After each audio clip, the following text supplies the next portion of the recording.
Donc ça a donné Pâques.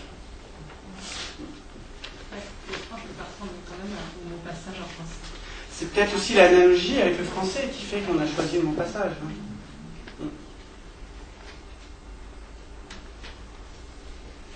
Moi, je suis très touchée par ce que tu as dit au sujet du pain de misère qui est fractionné. Le corps du Christ, Jésus a vraiment pris notre corps de misère. Quoi.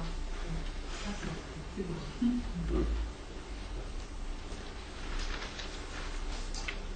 Nicolas, tu as fait allusion à un moment donné au Talmud qui parle de Jésus. Il y a plusieurs passages du Talmud qui parlent de Jésus. Oui. Donc ça veut dire que le Talmud reconnaît d'une certaine manière Jésus. En fait, il y a plusieurs passages sur Jésus. Ça serait presque l'objet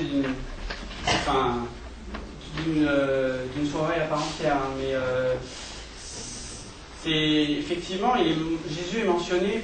Alors là, c'est des passages précis sur la crucifixion, et il est mentionné aussi de manière, évidemment, c'est pas forcément très bienveillant ce qu'il raconte sur Jésus. Ça dépend. Il y en a des passages qui sont assez neutres, mais alors le problème principal c'est que des fois, on ne sait pas si c'est... c'est difficile de considérer que ce que raconte le Talmud sur Jésus est quelque chose d'historique. C'est-à-dire que c'est historique au sens où ça témoigne plus des rapports entre les Juifs et les chrétiens à l'époque de composition du Talmud. C'est-à-dire 4e, 7e siècle, quoi. Mais on ne peut pas vraiment le prendre comme un témoignage historique de l'existence de Jésus. Là, il vaut mieux pas, par exemple, prendre des témoignages comme Flavius Joseph, qui sont des historiens vraiment du 1er siècle. Mais par contre, effectivement, alors moi, ça fait partie de un petit peu de mon sujet de recherche, effectivement, les relations entre les Juifs et les chrétiens à l'époque du Talmud.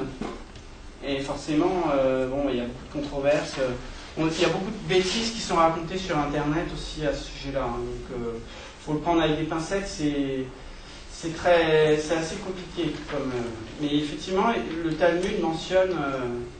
et en plus, il y a des histoires de censure. Les chrétiens ont censuré le Talmud au Moyen-Âge pour pas que quand il y avait des trucs sur Jésus qui n'étaient pas très catholiques. Bon, c'est compliqué, il faut aller regarder les manuscrits. Mais il y a des choses qui existent, des livres qui ont été écrits qui retracent bien ça. Oui. Est-ce qu'on sort intact de l'étude rabbinique comme ça? Vous nous avez montré une continuité finalement entre, disons, la manière de faire juive et puis la célébration de l'Eucharistie finalement. Est-ce que finalement ça n'apporte pas une nouvelle orientation? Oui. Je pense que c'est aussi, d'une certaine façon, l'Église après Vatican II a ce souci de faire le lien, non seulement avec l'aspect historique, parce que là c'est quand même très historique, ce que j'ai raconté, c'est pas très théologique. Je suis pas théologien, mais effectivement. Non, mais c'est factuel. Comment ? Non, mais c'est factuel. Oui, c'est factuel. Oui. Moi, je suis très attaché à l'historicité et le travail des sources, en fait. Je pense que c'est important pour après faire une théologie qui tienne la route. Mais je pense qu'il y a vraiment une volonté de comprendre ce qui nous unit, parce que c'est pas seulement ça s'inscrit dans l'histoire, mais c'est toujours, il y a quelque part un lien qui existe actuellement entre ce que font les Juifs et ce que nous faisons. C'est un lien ou une continuité? C'est à la fois une continuité et une rupture, mais c'est une histoire, je sais pas. Moi, j'ai pas de réponse toute prête. Ce qu'on voit là, en plus, c'est, j'allais dire, il faut filtrer beaucoup de flotte pour trouver les quelques morceaux. Ce que je veux dire, c'est que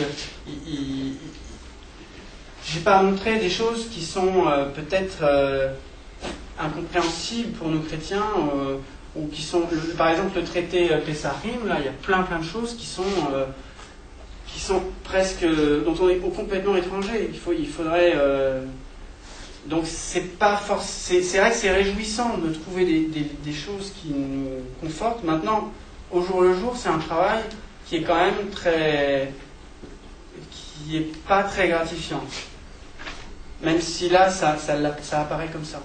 C'est-à-dire, je pense qu'il ne faut pas forcément chercher. On tombe sur des choses si on cherche de façon. Si on s'intéresse au contenu qu'il y a dans cette littérature, pas forcément. On ne va pas tomber dessus en cherchant à tomber dessus. C'est ça que je veux dire. C'est pour ça que. Ce que je veux dire, c'est que si on cherche absolument des parallèles avec l'Ancien Testament, avec le Nouveau Testament, avec ce qu'a fait Jésus, parfois on est déçu. On ne tombe pas sur les bons trucs, ou alors c'est des pas. Moi j'ai le souci en tout cas de replacer tout dans l'historicité, effectivement, que ça soit vraiment cohérent avec les sources historiques, parce que évidemment les juifs actuels peuvent dire des choses, mais est-ce que ça nous renseigne sur ce qui s'est passé? Il faut remonter au point de la rupture. Donc il y a quand même un travail assez ingrat de compréhension de tous ces trucs-là. Je ne sais pas si je réponds clairement, cette question n'est pas facile. Au début de ton intervention, tu avais parlé qu'en fait les juifs avaient influencé les chrétiens, mais que les chrétiens avaient peut-être aussi influencé les juifs. Et puis ils en ont parlé. Oui, j'en ai pas parlé, effectivement. Pour être tout à fait honnête, par exemple, quand on dit ceci est le pain de misère, c'est en araméen dans la Haggadah. Je ne sais pas où est passé la Haggadah d'ailleurs, il y en a les deux. Donc, ce passage est en araméen et la suite du texte est en hébreu. Bon. Alors, on s'est demandé si c'était un rajout babylonien. Ou, c'est pas très clair, c'est pas quelque chose qui est dans la Mishnah, par exemple. C'est quelque chose qui est postérieur. Alors, est-ce que ça serait pas aussi une influence chrétienne? C'est ça la question. Est-ce que c'est pas les Juifs voyant la célébration de l'Eucharistie qui redonne un... Voilà. Ce que je veux dire, c'est que c'est perméable. Moi, j'ai dit... voyez, il y a des choses qu'on retrouve, qui sont communes, qui sont frappantes. Mais j'ai pas dit, attention, ça vient du judaïsme. Enfin, bien sûr, il y a quand même une théologie du mémorial, etc., qui vient du judaïsme. Mais dans les détails, il y a peut-être des choses qui sont perméables. J'ai pas dit, ça vient forcément... non, ça peut être aussi dans l'autre sens. Après, faudrait travailler toute la liturgie juive. Mais il y a forcément des influences chrétiennes...